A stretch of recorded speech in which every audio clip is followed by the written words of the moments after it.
This is the X-Zone Broadcast Network, broadcasting worldwide on broadcast affiliates and satellite program providers, including CNN Broadcast Network, Sirius Satellite Network, Star Media, Good News Radio Network, Angel Broadcast Network, Wiki Broadcast Network, and WPBN TV. For more information on the X-Zone Broadcast Network, visit us at www.xzbn.net.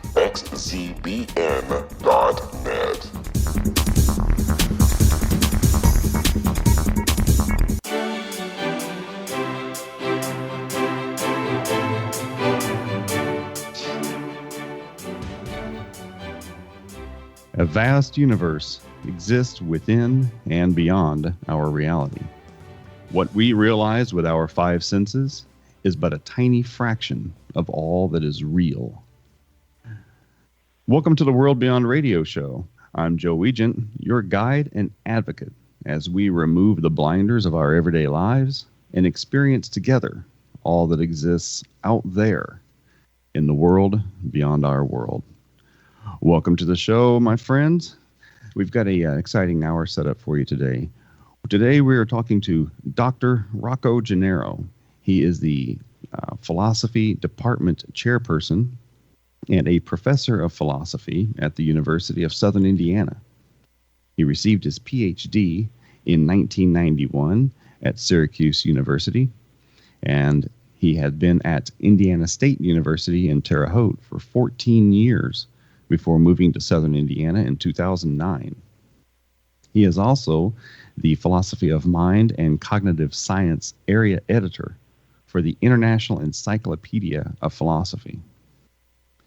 Dr. Gennaro's primary research and teaching interests are in the philosophy of mind and cognitive science, especially consciousness, metaphysics, early modern history of philosophy, neuroethics, and applied ethics. He is the member of the American Philosophical Association and the Association of the Scientific Study of Consciousness.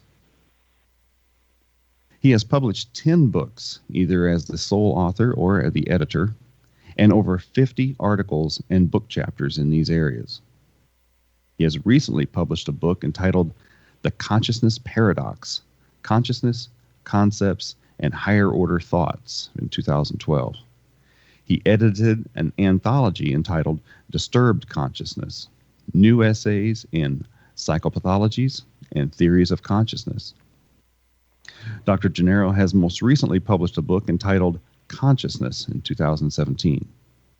He is now editing an anthology entitled The Routledge Handbook of Consciousness, which will be coming next year. He is also a co-editor with Casey Harrison of the Who and Philosophy. So welcome, Dr. Gennaro, to the show. Good morning, sir. How are you doing? Good morning, Joe. I'm doing fine. Great. So what is it that led you in Syracuse, New York, to take on the mantle of philosophy and get to where you are today? Well, that's a good question. I mean, I grew up in New York City, and always was interested in philosophy and some of the questions that come up in philosophy. And after college in Manhattan, I went to college at Hunter College in Manhattan. I decided to go up to Syracuse University for grad school and get my PhD. I guess part of it is that thing about philosophy is that you can almost sort of like a good excuse to get interested in anything because it's so interdisciplinary, obviously, and you can really explore a lot of different areas, you know, philosophy of religion, political philosophy, philosophy of mind. Now, at some point, obviously, you need to specialize and do a dissertation and publish in that sense, so you have to kind of narrow down. You can only teach so many types of classes. So the overlap with psychology and neuroscience was always something that interested me too. And so the combination of those. And then, like a lot of PhDs, it was kind of tough to get a tenure-track job at first. But it took me a little while. But eventually I ended up at Indiana State University in Terre Haute in 95. and was there for 14 years, promotion, tenure, that sort of thing, and ended up down here in Evansville, starting about 8 years ago, and I never really thought I was going to be a chair of a department or any of that kind of thing, but it was one way that there was a need for a chair here, and so I applied down here, and things have worked out pretty well in that regard so far. But philosophy in general is always something, it overlaps with so many areas, metaphysics even, topics like free will, and even things that you mentioned and talk about, I'm sure, about the nature of ultimate nature of the universe kind of questions. But consciousness and philosophy of mind was always the area that I published most in and was always most interested in.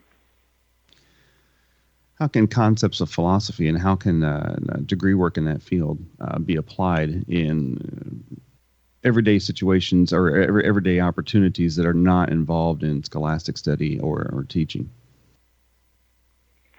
Well, I mean, as far as what we tell, for example, our students, right, and advertise philosophy as a major, I mean, philosophy majors, it's only a small percentage of philosophy majors that go on to sort of do what I've done. I mean, not just go on for the PhD, but also to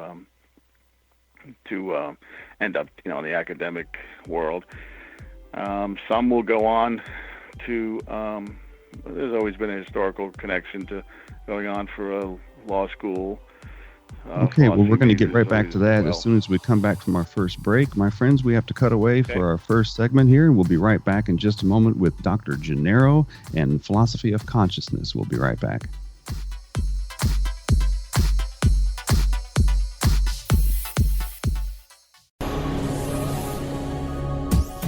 This is the X-Zone Broadcast Network, broadcasting worldwide on broadcast affiliates and satellite program providers, including CNN Broadcast Network, Sirius Satellite Network, Star Media, Good News Radio Network, Angel Broadcast Network, Wiki Broadcast Network, and WPBN TV. For more information on the X-Zone Broadcast Network, visit us at www.xzbn.net.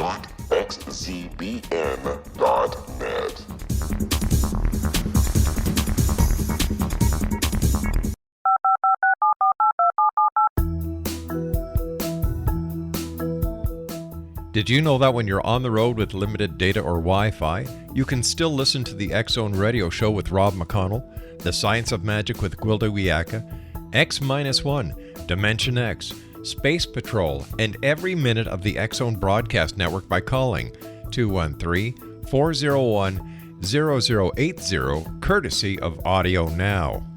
No smartphone, app, or internet needed. It saves your data plan and it's free if you have unlimited minutes. Call 213-401-0080 to listen on any phone, anytime, anywhere. Remember 213-401-0080 for the best of the paranormal, parapsychology, and sci-fi radio programming anywhere, 24/7, 365.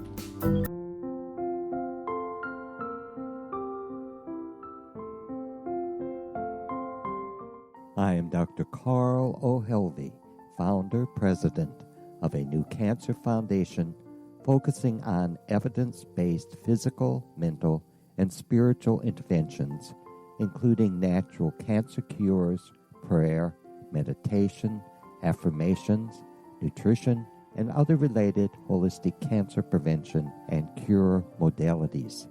These are used in cancer education, research, and financing care. I ask for your help to continue this important work by donating at www.holisticcancerfoundation.com.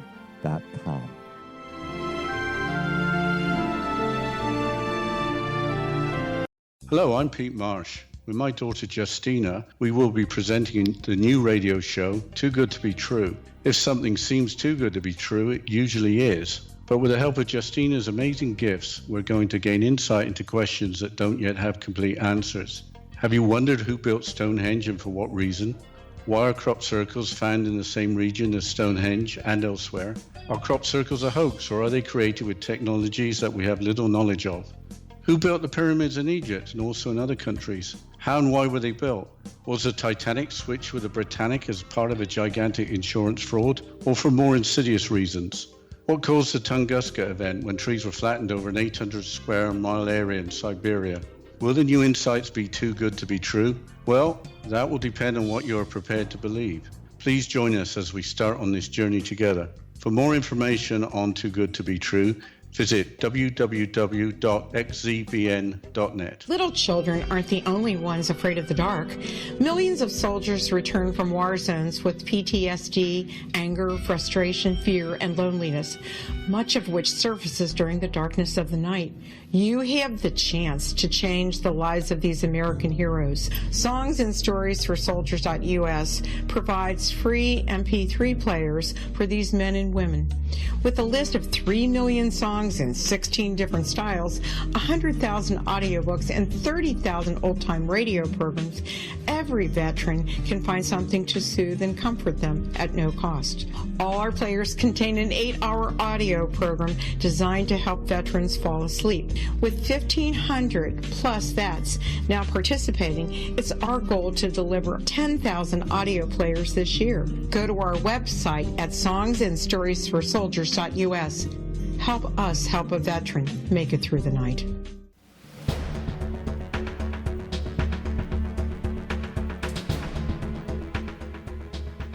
Welcome back to the World Beyond Radio Show. I'm your host, Joe Weigant. And this hour, we are talking with Dr. Rocco Gennaro, who is the chair of the philosophy department at University of Southern Indiana. And we're discussing the philosophy of consciousness. Dr. Gennaro, there are so many views on what is the brain and what is the mind and what is consciousness. And there are so many views on, does consciousness stop with the brain? Is the mind a separate unit from the brain? What happens if the brain becomes damaged? What is the relationship between consciousness and the physical brain? Well, I mean, even though there are some problems perhaps with this view or objections, I think probably I tend to think that consciousness or having conscious mental states, to be more specific, like perceptions and thoughts and feelings and so on, does depend on a properly functioning brain. And that's not quite itself materialism, as it's called. Materialism, usually the conscious states are identical with brain states. Maybe that's a plausible position. In some ways, I'm sympathetic with it. But there's so many different types of materialism and so on. The opposing view is it's called dualism. Again, there are many different versions of dualism. That the idea that the mind or conscious states are non-physical somehow or can't be reduced to brain activity. But at the very least, it seems like from, for example, brain damage evidence, that when the areas of the brain are damaged in very specific ways, severe damage to the visual cortex immediately eliminates conscious visual perception, for example, the visual cortex being in the back of the brain. You have a stroke in language comprehension area, you can't understand speech. There are all kinds of what are called psychopathologies, some of them very strange, and including autism and other kinds of problems, schizophrenia, psychopathologies, and so on. Some that obviously alter or damage entirely the ability, the conscious activity in question. So Alzheimer's patients, there's damage to the brain. It's a slowly progressive disease, and slowly their mental activity and conscious ability, for example, to remember and other things are destroyed. So at least I can understand, and maybe the most natural conclusion to draw from that is that, well, if brain activity, if damage to the brain causes damage to the mind, conscious activity, or eliminates the ability to have certain conscious states, I guess I can see where someone would say, well, wouldn't it kind of follow from that, or isn't it reasonable to think that, well, once all brain activity ceases upon death, for example, then all of your consciousness goes. Now, that's not a palatable position for many, because it would seem to imply there could be no afterlife, or life after death, or immortality, depending on the religion in question or the views of people in question. But if you look at it purely in terms of inductive evidence or empirical evidence, or how the mind and proper conscious activity seems to depend on brain activity, that seems to follow from it. Now, there may be some problems or objections to it, but even some forms of dualism still hold really that conscious mental states depend on brain functioning. So even if they're not identical with the brain activity, again, once the brain activity stops, the mental activity stops. And as I said, that's not palatable to many. Western religions especially, or Western beliefs in terms of life after death, immortality, and so on. There may be ways of either getting around that, or seeing if there's a possibility of life after death some other way, or there are some phenomena that maybe give people some pause for that conclusion. So, for example, sometimes people will point to things like near-death experiences and say, well, isn't that a case where, consciousness seems to go on, but there's brain death, or at least for a short period of time. And the problem with that, of course, is, a materialist, for example, is going to say, that's the result of a dying brain, lack of oxygen. Basically, it's a hallucination of a certain type. And it's not that all brain activity has ceased when that happens. It's a lot of brain activity ceased has been usually a situation of an emergency room scenario where a person is near death, but brain activity can be recovered. And it's not as if in those situations you have somebody checking to make sure all brain activity is ceased. But obviously, if there's ever a situation where you could show that there's conscious mental activity without any brain activity, that would be a good argument against something like materialism, and in favor of a form of dualism and life after death. It's just one that's kind of hard to pin down, hard to really make sense of. There are similar experiences that people have that can be explained maybe through the brain. So, for example, stimulating an area of the brain is now known, as one area of the brain is now known to cause out-of-body experiences. And, that leads at least many to think, well, it's all just brain activity, and some of them are very strange. And just like the abnormal kinds of phenomena that people suffer from, all kinds of delusions, illusions, and hallucinations, that would just be another example of it. But obviously, many people, I don't think anybody questions when somebody reports about a near-death experience, that people usually don't doubt that the person's having that experience, or even that it has a profound effect on them. But I guess what people will be skeptical of, especially materialists, is that shows is a real glimpse of some objective, afterlife or something like that. They're going to, obviously, if there's a way to explain it scientifically in terms of the brain, that's what they'll sort of do. So the dependency of conscious brain activity seems to be prevalent, in the sense that whenever there's damage to very specific areas of the brain, the conscious mental activity in that area of the brain is either severely damaged or destroyed. And you see this kind of thing, all the time, obviously, in tragic kinds of cases, car accidents, brain trauma, tumors in the brain, like I say, progressive diseases like Alzheimer's and that sort of thing. So I guess the other thing that comes up sometimes in this context is, if there is an afterlife and consciousness can continue, what kind of afterlife would it be if you have a situation where you have an elderly woman, say, dying of Alzheimer's and slowly losing, say, memory, or being able to recognize some, and then the person dies, let's say. If someone were to say, well, the person still goes on, there's an afterlife, well, what kind of an afterlife would it be if the consciousness that she has at the end of her life is what continues on, in some capacity? That seems like, it almost seems like torture instead of a kind of heavenly, heavenly, pleasant, happy afterlife. So there are some other kinds of puzzles and problems for that view.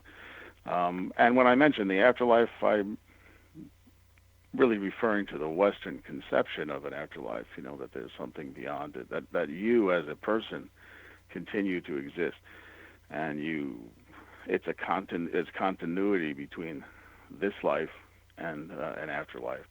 The reason I mention that is that's the more standard view of personal identity in Western philosophical tradition and in Western theology. Eastern philosophy is a whole different story, right? I mean, you have Buddhists don't believe in, for example, transcendent God or heaven. There's different views. Hindus, Buddhists, very different views. You have something maybe in some cases more like a reincarnation view, but it's hard to understand how that would work. Some people do believe in it. Obviously, a lot of people do.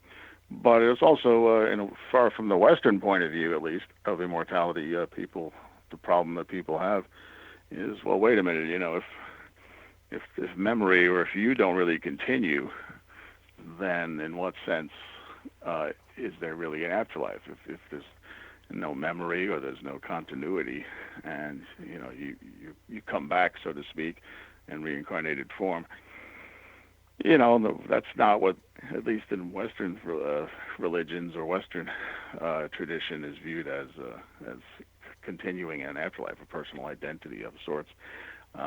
So there are major differences in Eastern and Western perspectives on immortality. Now, you could believe, this is an unusual position, but you could be a materialist about the mind and say, basically that conscious mental states or brain states, and but also think in the Western tradition that an afterlife is possible, but it's more like a resurrection concept, which of course you have in the Bible. So in other words, there are some philosophers, even in a Christian kind of tradition of resurrection, where they've said things like, well, maybe materialism's true about our body and brains, but maybe when you die, God, who they would believe exists in the first place. I mean, that's a major, assumption in a sense, but they have other reasons to believe there's a God, that maybe at that point, maybe God duplicates you physically, and heaven or an afterlife is a physical place somewhere else, wherever in the universe, or God does something, right around the moments of death to preserve what's essential about you physically. Now we know that bodies don't disappear after funerals, right, from graves. So it must be something, it'd have to be like a duplication or something more than that. But, that view obviously is even a view that many find a little bit odd, even from a Western perspective. That certainly the traditional view is, the more standard view of almost like a non-physical heaven of some kind or something like that. But, many people have problems with how that makes sense too. Right? What kind of place is it? Does it make sense to talk about non-physical minds, that sort of thing? And how could non-physical minds causally interact with each other, and that kind of thing. So there are other objections to that view, including various dualist views about the nature of consciousness here on Earth. There's Descartes famously proposed. Well, I want to come back to this in just a moment. We have to cut away to another break. My friends, you are listening to the World Beyond Radio Show, and we are discussing consciousness with Dr. Rocco Gennaro. Please stay tuned. We'll be right back.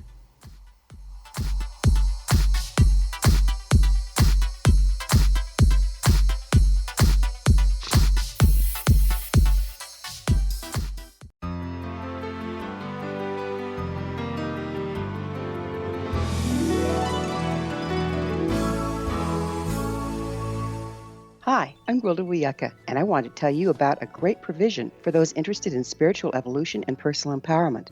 Find Your Path Home Shamanic Art Center is your resource for reliable, leading-edge information, education, and healing, offering our brand-new online galactic shamanism classes, long-distance shamanic healing performed by Path Home Shamanic Art School certified shamanic practitioners, and the Science of Magic's topic-driven radio episode collections, where I interview today's leading experts on science and magic. All of this designed to inform, support, and empower you through these changing times. Visit us and all we have to offer at findyourpathhome.com. That's findyourpathhome.com.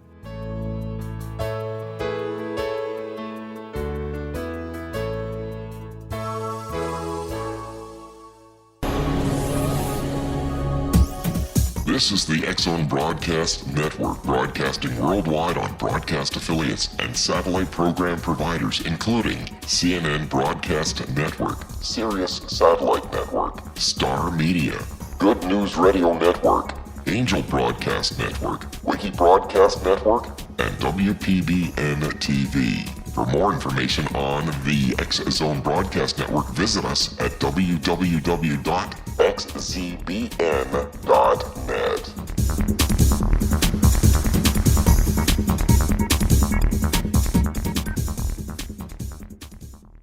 How would you like to be able to read other people's minds? Well, the next best thing is here. When you know how to read a person's name, you know how the person thinks, feels, and behaves.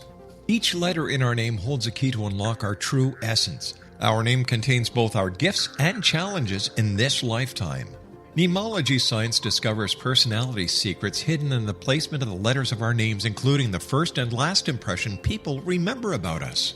Sharon shows us how to interpret the arrangement of letters as outlined in her book, Know the Name, Know the Person. Sharon Lynn Wyeth created mnemology science after 18 years of research and testing her theories, and has supported thousands of people around the world in understanding themselves and others better. You'll enjoy Sharon's unique teachings as she shares her system to learn the gifts behind your given birth name. Even if you don't like your birth name, there are jewels in this book. If you're thinking of changing your name, ready to name your child, or wanting to get along better with others, this is the book for you. If you'd like to improve your relationships and change your life for the better, get the book today, Know the Name, Know the Person, or visit www.knowthename.com. That's www.knowthename.com.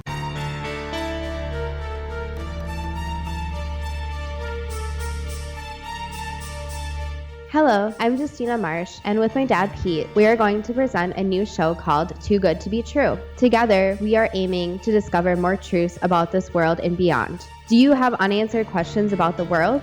Do you ever wonder about aliens, conspiracy theories, or the universe? There are many shows discussing subjects such as pyramids or UFOs, but we want to relay this information based on our own research, including from spiritual means. Hopefully, listeners will be helped with their own beliefs and will appreciate the psychic insights that add to the previous research and information. We both look forward to sharing this insight and beginning this journey with our listeners. Visit xzbn.net for more information about when to listen.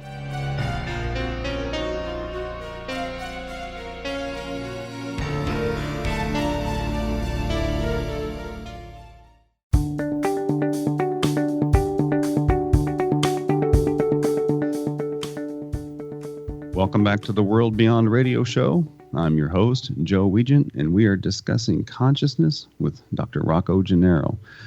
Dr. Gennaro, if I break the screen on my laptop computer, and my screen is how I interact with the inner workings or the actual consciousness of the computer, the part that thinks and does and computes. But my only interaction with it, my only measurement of its viability is through the screen that I can move through. Can I then either put a new screen on it or transfer the inner workings of my laptop to another laptop and interact with it with another screen? Is the screen what we can measure with our devices on brain activity? And is that separate from the actual workings of the laptop that are still going on even though I can't interact with them? You mean sort of an analogy between... Well, an analogy Behind the between brain.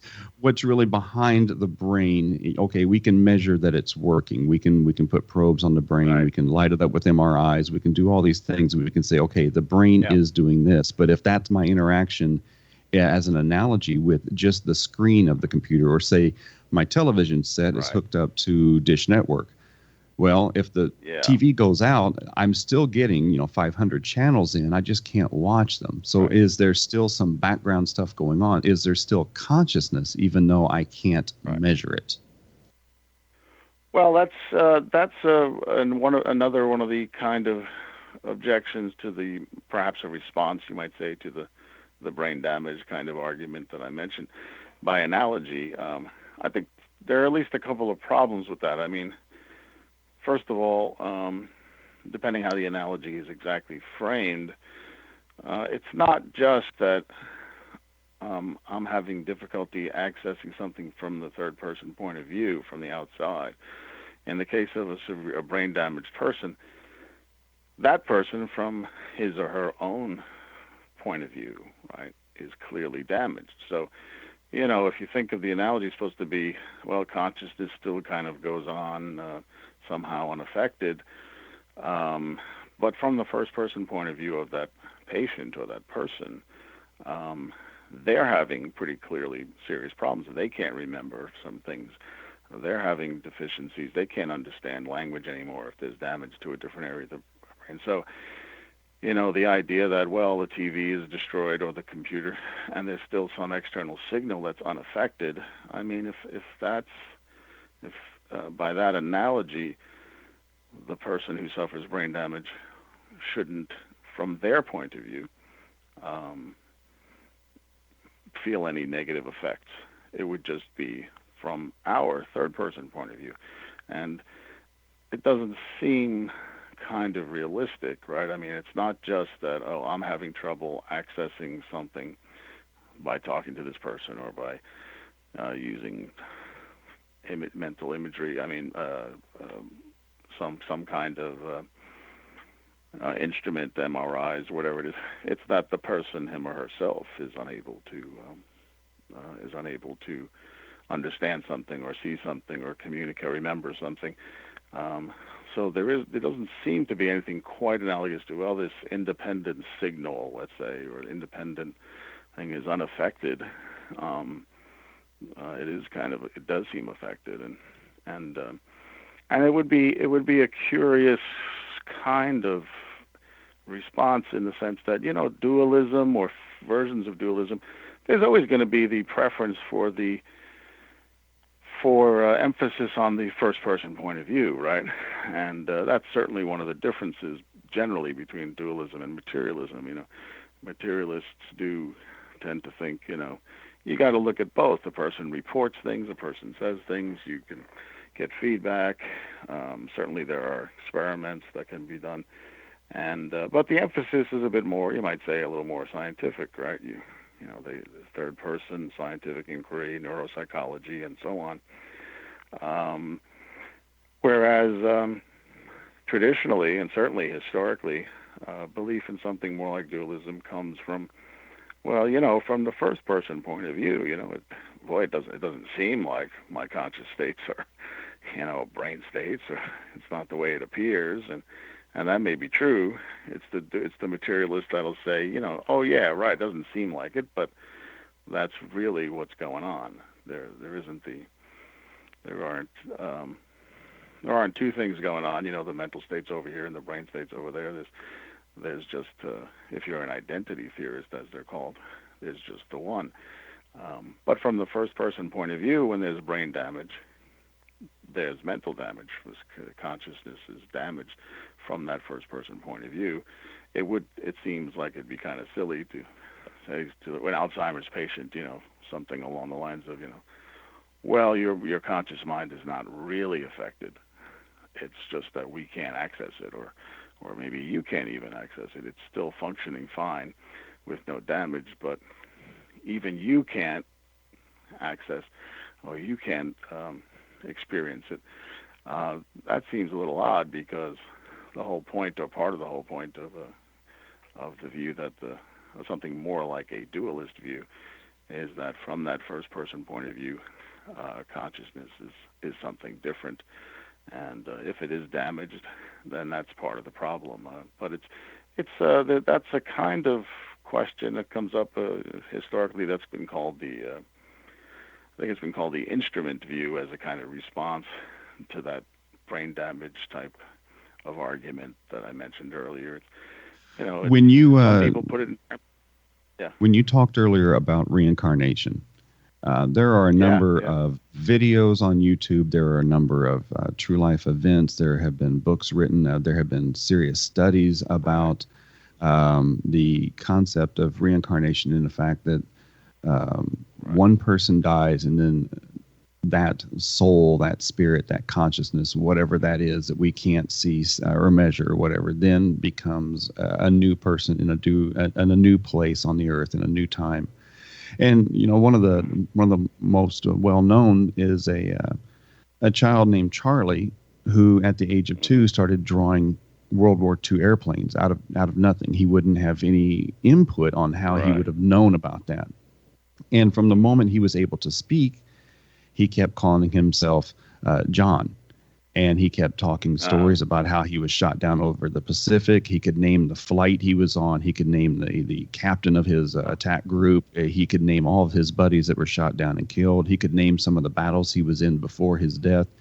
And he was able, by the time he was 4 or 5 years old, to draw with crayons and relive this entire story of his life as a pilot in the Pacific during World War II.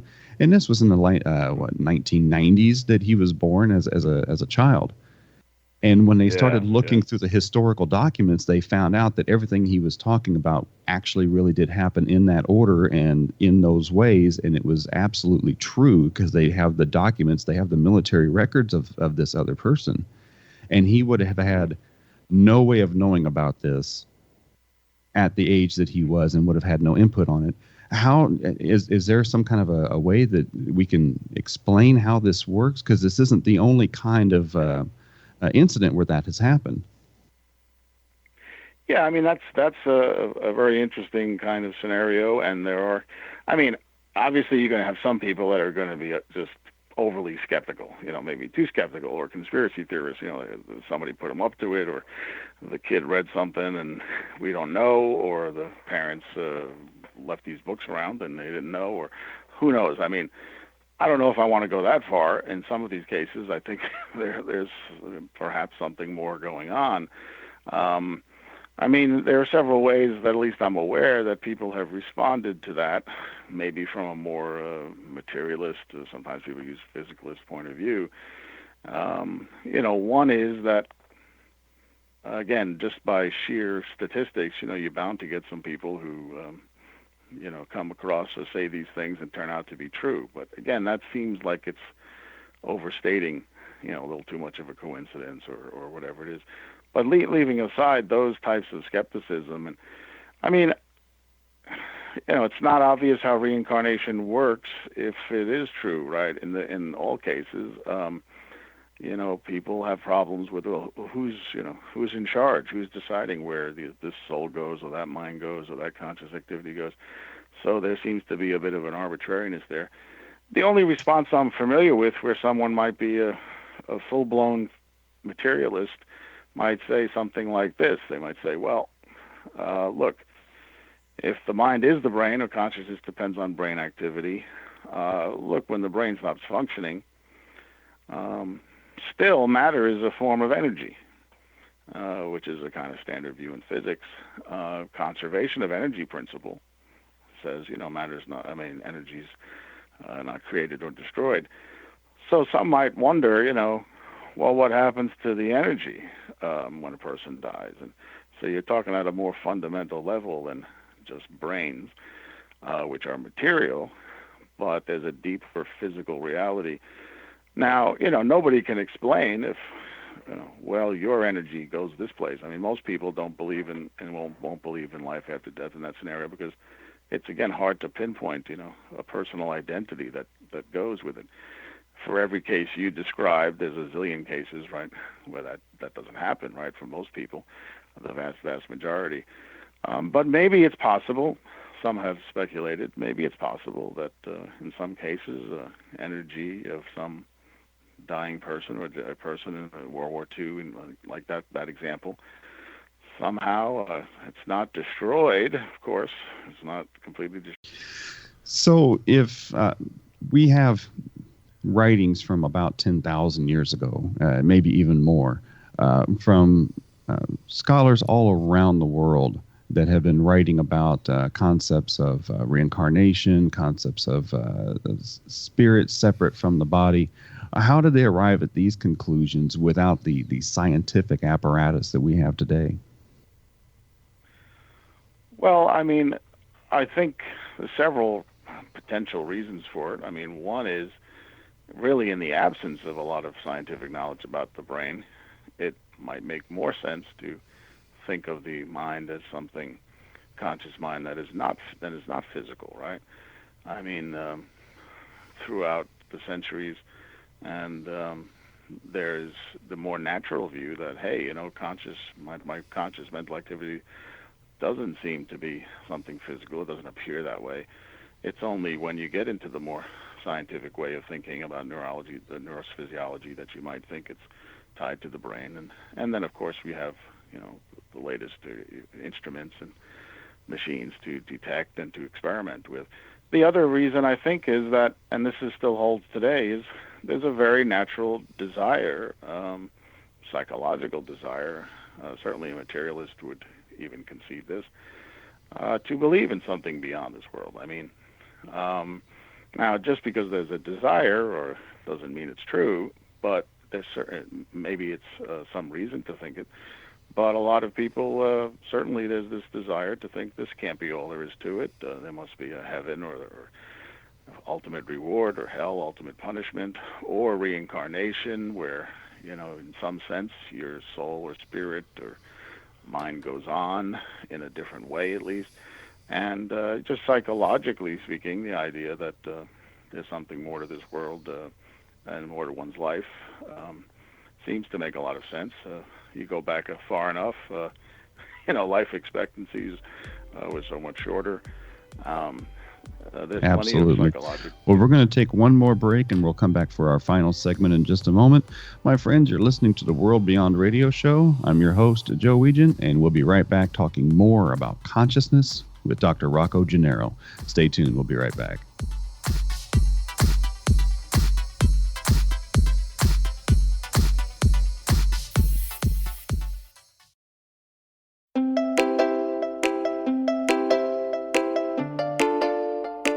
Are you curious? Do you want to learn more about how the world works and have fun at the same time? Study coincidences with me, Dr. Bernie Beitman, MD, on my Connecting with Coincidence radio show here on the XZBN network. Listen to Jungians theorize, statisticians randomize, true believers evangelize, while I categorize. I dance to the rhythm of coincidences. People who experience me see more of them. Maybe something on the show matches a thought in your mind. Let us know. Expand your mind to the weirdness happening around you. Synchronicity spoken here, there, and everywhere. For more information, put Connecting with Coincidence in your search engine and find my website, my social media sites, and my blog.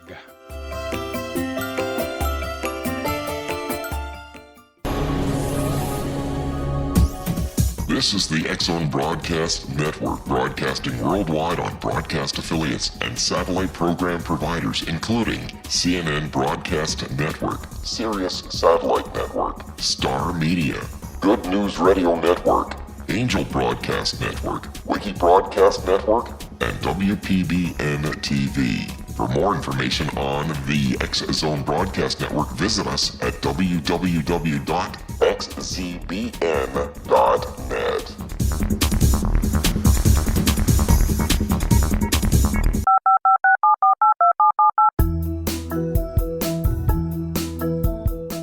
Did you know that when you're on the road with limited data or Wi-Fi, you can still listen to the X-Zone Radio Show with Rob McConnell, The Science of Magic with Gwilda Wiyaka, X-1, Dimension X, Space Patrol, and every minute of the X-Zone Broadcast Network by calling 213-401-0080, courtesy of Audio Now. No smartphone, app, or internet needed. It saves your data plan and it's free if you have unlimited minutes. Call 213-401-0080 to listen on any phone, anytime, anywhere. Remember 213-401-0080 for the best of the paranormal, parapsychology, and sci-fi radio programming anywhere, 24/7, 365.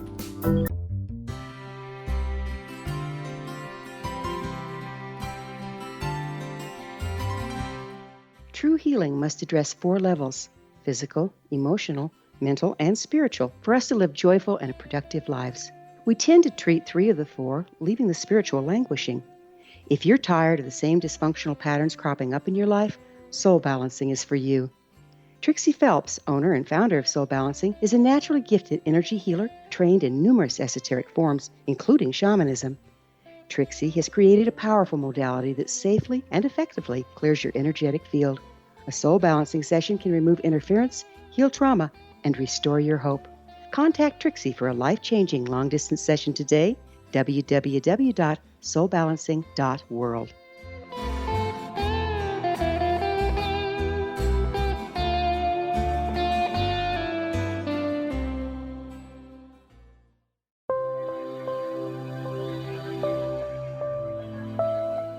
There's a legend shared by many indigenous cultures of a time when the nations were cast to the 4 corners of the world. Each nation was given a body of sacred knowledge that held a different portion of the truth to preserve. True reality could not be known until all the nations reunited, combining the information. If a single one was missing, the world could not be reborn and darkness would prevail. The Science of Magic Radio is dedicated to reuniting the sacred knowledge. With the understanding, none of us has all the answers, but together we can open new perceptions and possibilities. Through our combined vision, the world can be reborn into a place where darkness no longer prevails. Join me, Gwilda Wiyaka, and the Science of Magic daily on the X-Zone Broadcast Network, xzbn.net, or visit us at thescienceofmagic.net.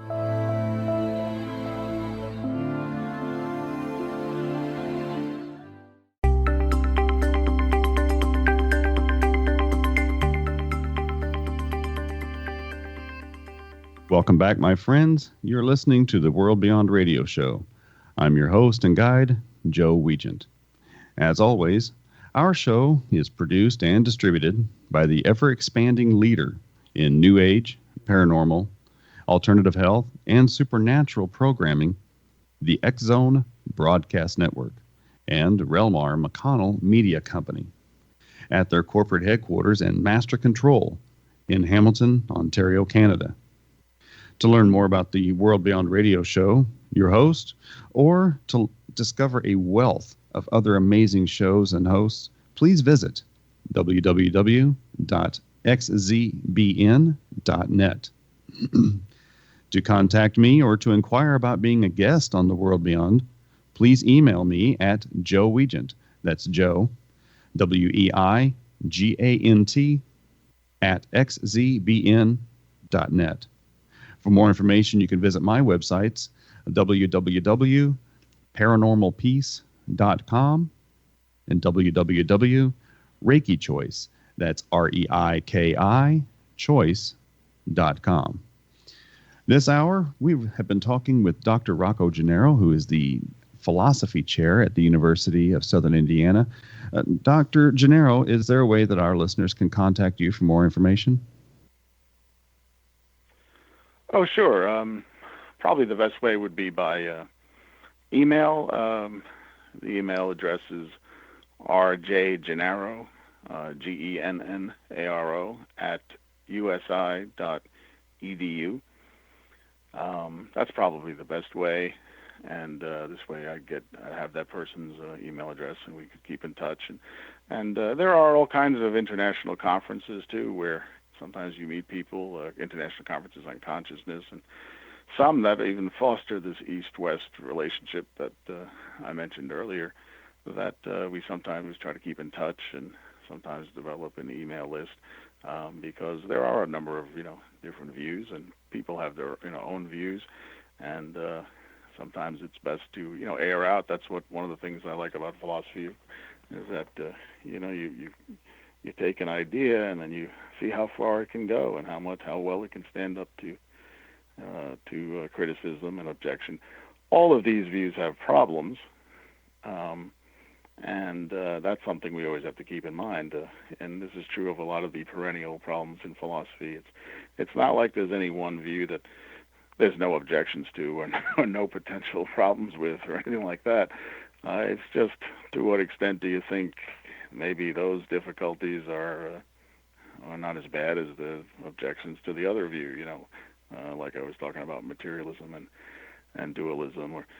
So there are these objections on the one side, but there are objections on the other, and there are other kinds of metaphysical views about consciousness and mind that are even a bit different than these. I could get into a few other views if you'd like, but I just recently listened to a course on Audible, and it was about metaphysics, and the person who is reading the course was discussing all the advancements in the way we understand the universe by quantum physics, and how quantum physics really actually doesn't prove that anything exists at all, and what is the definition of existing. But at the end of the day, his final theory that he put out there was, that there's a good chance that our entire universe is either a computer program that's run to be this way, or another popular view that's come along in the last 10 years that I've noticed is that the entire universe is a hologram. What are your thoughts on those two issues? Well, I mean, on the one hand, one thing I love about philosophy is you explore all the possibilities. On the other hand, sometimes people maybe go a little overboard, and nothing wrong with a great imagination and talking about all the possibilities. But there's a difference between thinking of something as a possibility and having reason to believe it or have evidence for it. In those cases, at least, I'm not quite sure there's any evidence for it. That doesn't mean it's not a possible position. But there are a lot of possible positions, and again, it's also a comparative thing.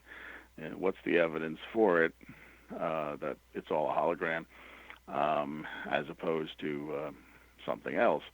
So I would need to know a little more. In some cases, people just throw out possibilities and run with it, and sometimes something may come of it. Maybe it's even true, but how could you even know it is the other question that comes up.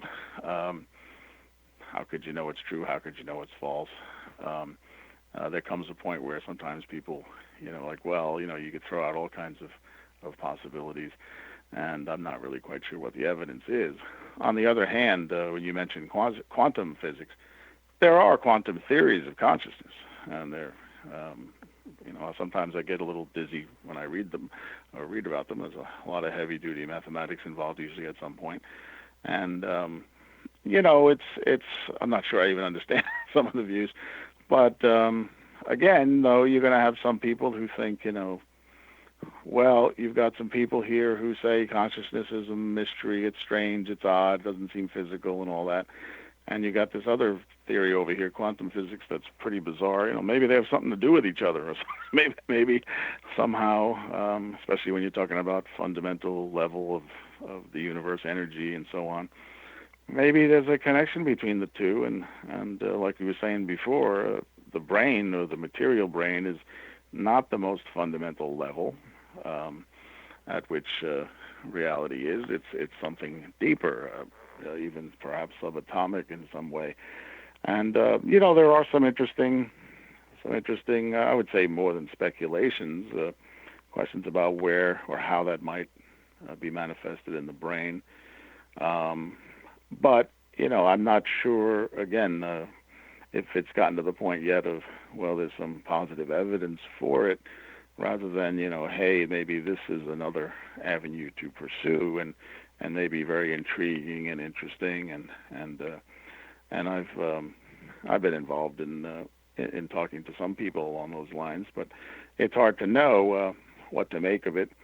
But like I said earlier about energy, and as opposed maybe energy that can continue on and not be destroyed, some quantum theories, or some people who hold that type of view, do maybe think that the view holds out a little more promise for something like mind without bodies, or consciousness without the brain, for that reason, because it's consciousness, maybe it occurs at a much more deep level in the brain, not at just the level of brain, material brain, that is more on the macro level. So maybe something could continue on. It's an interesting avenue of research. There are even some physicists. There's a well-known anesthesiologist who has argued for this position, and it's something that's getting some attention. Certainly, like I said, last 10, 15 years, especially. I'm not convinced it's the best theory at this point, but it's certainly one of the avenues to pursue. I mean, there is another historical view, more prominent in the East, called idealism.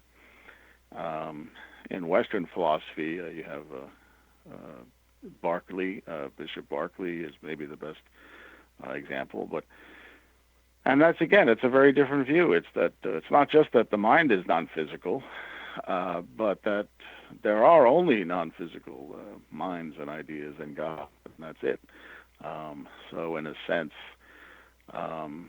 you have that view, but again, that seems a little hard to buy for many people. It seems like there's something outside of me, causing my perceptions. It seems like it's reasonable to think there's a mind-independent physical world out there. That doesn't mean things are the way they appear exactly. That would be kind of naive, but that there at least seems to be something mind-independent. But idealism is a view, that you have a little more prevalent in Eastern philosophy. The other thing you have in Eastern philosophy that's very different than the West is what I was mentioning earlier, which is there seems to be much less of a desire in the Eastern thought to say there's this thing called you or yourself, or a self that goes on after death, or even on Earth here, that there really is a self. It's more, even Buddhists, I mean, the whole point of some of Buddhism is to dissolve the self away. You're not really a thing, you're, that sort of. So, maybe some of these worries or beliefs in an afterlife, or even reincarnation, that does seem to be this, a lot more emphasis in the West on continuity of a person continuing to exist, where in the East there doesn't seem to be quite that same level of desire for that view. But reincarnation is the one place where something maybe like it you might find. So if one takes a materialistic view, then it basically reduces us to the level of crickets or insects or something, that once all neural activity ceases, then who we are ceases at that moment then. Well, I mean, a materialist could say, it's not who you are ceases. You are just your body and your brain, and maybe you're mainly your brain. I mean, you could lose your limbs and still be you. But if you lose half your brain, that's a little different. So you're still a person, and I don't know if it would reduce us to... Well, I'm going to have to cut you short there. We've reached the end of our show. It has been an absolute pleasure having you on today. And folks, this has been another hour of the World Beyond Radio Show. I'm your host, Joe Weigant, and we sure appreciate you tuning in. Have a great day. Goodbye.